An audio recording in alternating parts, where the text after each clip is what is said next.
ओम नमो भगवते वासुदेवाय। आज हम श्री गर्ग संहिता के अश्वमेध खंड का 23वां अध्याय सुनेंगे। इसमें हम सुनेंगे अनिरुद्ध के पूछने पर सांदीपनि द्वारा श्री कृष्ण तप का निरूपण, श्री कृष्ण की परब्रह्मता एवं भजनीयता का प्रतिपादन करके जगत से वैराग्य और भगवान के भजन का उपदेश।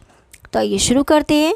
श्री गर्ग जी कहते हैं, राजन तत्पश्चात वहाँ श्री कृष्ण पौत्र अनिरुद्ध के मन में कुछ संदेह लेकर सांदीपनि से उसी प्रकार प्रश्न किया जैसे देवराजेंद्र देवगुरु बृहस्पति से उनके मन का संदेह पूछा करते हैं। अनिरुद्ध बोले, भगवान मुनि, मुझे उस सार तत्व का उपदेश दीजिए जिससे मैं जगत की स्वप्न तुल्य सुखों का त्याग कर नित्यानंद स्वरूप में रमन करूं। राजन, अनिरुद्ध के इस प्रकार पूछने पर सांदीपनि मुनि हंसते हुए उसी प्रकार उन्हें उपदेश देने लगे जैसे पूर्व काल में राजा पृथु के पूछने पर सनत कुमार ने उन्हें प्रसन्नता पूर्वक उपदेश दिया था। सांदीपनि बोले, लवकेश, तुम ही श्री हरि के नाभि कमल से उत्पन्न हुए आदि देव हो, अतः तुम्हारे सामने मैं सार तत्व की बात क्या कह सकूंगा। राजन, तथापि तुम्हारे वचन का गौरव मानकर समस्त दीन चेता मनुष्य के कल्याण के लिए कुछ कहूँगा। नरेश्वर, तुमने जो कुछ पूछा है वह सब मेरे मुख से सुनो। भगवान श्री कृष्ण चंद्र के चरणों का सेवन ही सार तत्व है, जिन चरणों के पूजन मात्र से ध्रुवजी ने ध्रुव पद प्राप्त कर लिया, प्रहलाद, अम्बरीश गए और यदु ने भी अक्षय पद प्राप्त किया। राजेंद्र, इसलिए तुम भी मन से यत्नपूर्वक श्री कृष्ण की सेवा करो, क्योंकि यही सब साधनों का सारभूत है।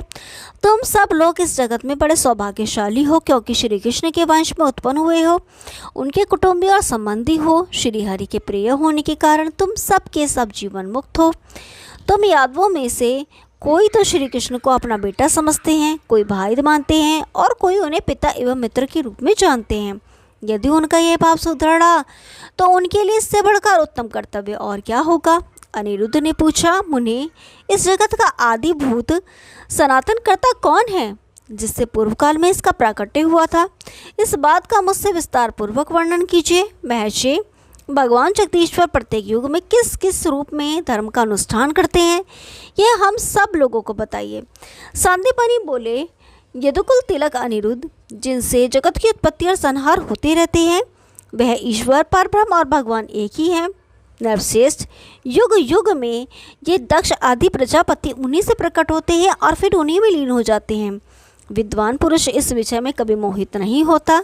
राजन, श्री कृष्ण साक्षात पर ब्रह्म हैं, जिनसे ये सारा जगत प्रकट हुआ है, जो स्वयं ही जगत स्वरूप है, जिनमें ये सारा जगत स्थित है तथा जिनमें ही इस जगत का लय होगा। वह ब्रह्म परम धाम है, वही सत असत से परे परम पद है।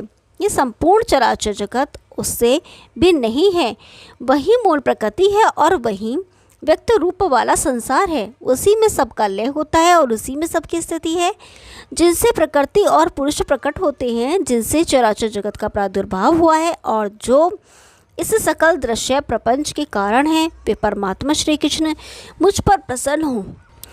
राजेंद्र, चारों युगों में वे ही श्री विष्णु रूप से पालन रूप व्यापार का संचालन करते हैं। वे जिस प्रकार युग व्यवस्था करते हैं वह सुनो।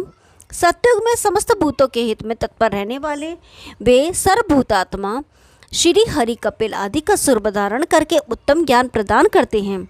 त्रेता में चक्रवर्ती सम्राट के रूप में प्रकट हो वे ही प्रभु दुष्टों का निग्रह करते हुए तीनों लोकों का परिपालन करते हैं। द्वापर में वेद व्यास का स्वरूप धारण करके वे प्रभु एक वेद के 4 वेद करके फिर शाखा प्रशाखा रूप से उसके सैकड़ों भेद करते हैं, फिर उसका बहुत विस्तार कर देते हैं। इस प्रकार वेदों का अभ्यास करके कलयुग के अंत में वे श्री हरि पुण्यकल की रूप से प्रकट होते हैं और वे प्रभु दुष्टों को सन्मार्ग में स्थापित करते हैं। इस प्रकार अंतरात्मा श्री कृष्ण ही संपूर्ण जगत की सृष्टि पालन और अंत में संहार करते हैं। उनसे भिन्न किसी दूसरे से ये सृष्टि आदि कार्य नहीं संपादित होते हैं। और सच्चिदानंद स्वरूप श्री हरि को नमस्कार है, जिससे प्राकृत या जड़ जगत भिन्न है। समस्त लोकों के आदि कारण वे श्री कृष्ण ही सबके ध्येय हैं। वे अविनाशी परमात्मा मुझ पर प्रसन्न हो, इसलिए नृपेंद्र हरिपुत्र जगत के संपूर्ण मनों में सुख दुख को छोड़कर तुम मोक्षदाता देवेश्वर एवं सब कुछ देने वाले द्वारापति नरेश भगवान श्री कृष्ण चंद्र का भजन करो। इस प्रकार जो भक्ति युक्त पुरुष भगवान श्री कृष्ण के इस व्रत सार का वर्णन करता है और सुनता है, उसकी बुद्धि निर्मल हो जाती है। उसे कभी आत्मा के विषय में मोह नहीं होता। वह भगवत स्मरण में संलग्न रहकर अविचल भक्ति की योग्यता प्राप्त कर लेता है। ओम नमो भगवते वासुदेवाय। कल 24वां अध्याय सुनेंगे। तब तक के लिए नमस्कार।